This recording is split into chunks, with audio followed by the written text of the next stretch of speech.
In today's video, I'm going to teach you how to download and install GitHub Desktop on Windows. We'll start in your web browser. Go to Google, then in the search bar type download GitHub Desktop. Using Google keeps things simple and helps you land on the official page. In the results, click the link that goes to desktopgithub.com. Take a quick glance at the address bar to confirm you're on the official GitHub site before moving on.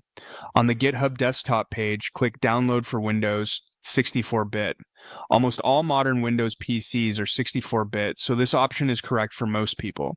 If you're on a much older computer and aren't sure, the System section in Windows will tell you, but generally 64-bit is the safe pick. Your browser will begin downloading an installer file with a .exe extension.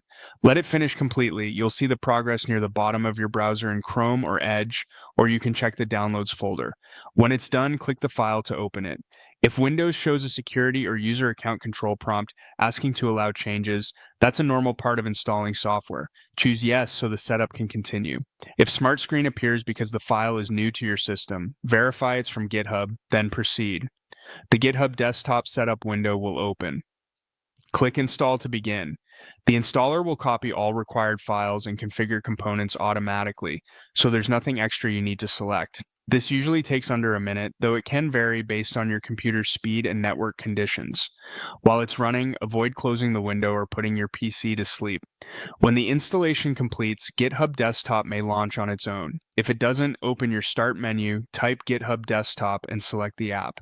Inside the app, follow the on-screen prompts to finish the initial setup.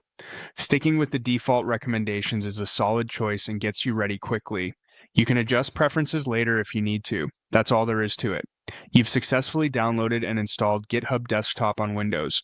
With the app in place, you'll be able to manage repositories with a friendly interface, make commits, create branches, and sync changes without using the command line. If your screens look a little different from mine, that's completely fine. Browsers and Windows versions can vary, but the overall flow is the same. Search for GitHub Desktop, download it from the official site, open the installer, click Install, and you're done.